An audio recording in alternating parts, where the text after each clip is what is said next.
Ni anang maong balaura, usurpation of authority ka na. Mura ba og tawag ining kwan ba? Mura ba og kining traffic enforcer ba? Wa nagpasabot nga nag-uniform siya, wa nagpasabot nga tawag ining naa sa gigunita nga kuno, ticket nga manikit siya, naa na si authority. Maliban lamang kung tagaan sa otoridad sa gitawag og office mismo. Unya, wa sa tagang authority, namara sa tawag ining kasada, nanako.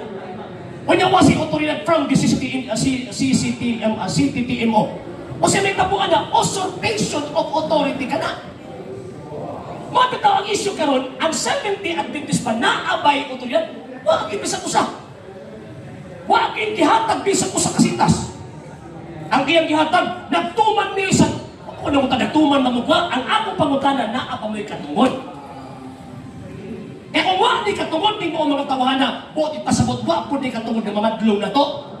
Nga naman, kayo mo usurper na sila. Kung sa balaod pa di, kung sa pa ba, nangilag ba, ginamit ang maong gitawag o balaod.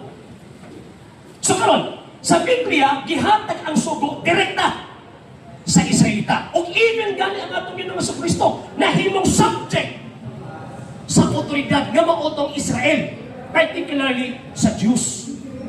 So, ang implementer of the law of the Sabbath, biblically speaking, walay lain ang mga Israelita.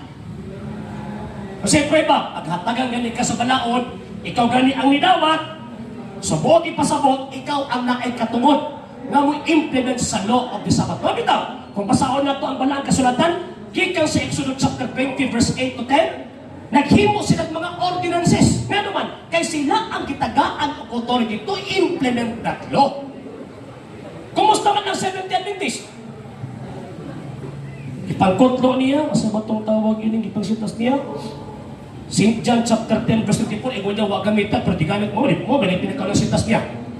Sunod, St. Matthew chapter 5 verse 17 to 19, wapon sa dito, yung Seventh Adventist. Kanya, ngilan ba po kayo na hindi mo sila tapin ang Seventh Adventist kasi sa panahon ng gihatag sa Diyos ang sugo. Wala pa yung Seventh Adventist ang panahon na. Di ba? Wala pa yung Seventh Adventist ang panahon na. E kung ganun sa Christian Church, himan ka ang Israelita, nahimo ng Christian Church. Nahimo ng mga Kristiyano.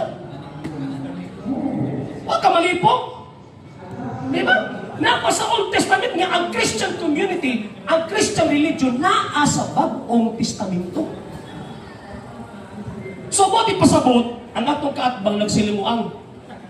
And at the same time, wa gyud kabarog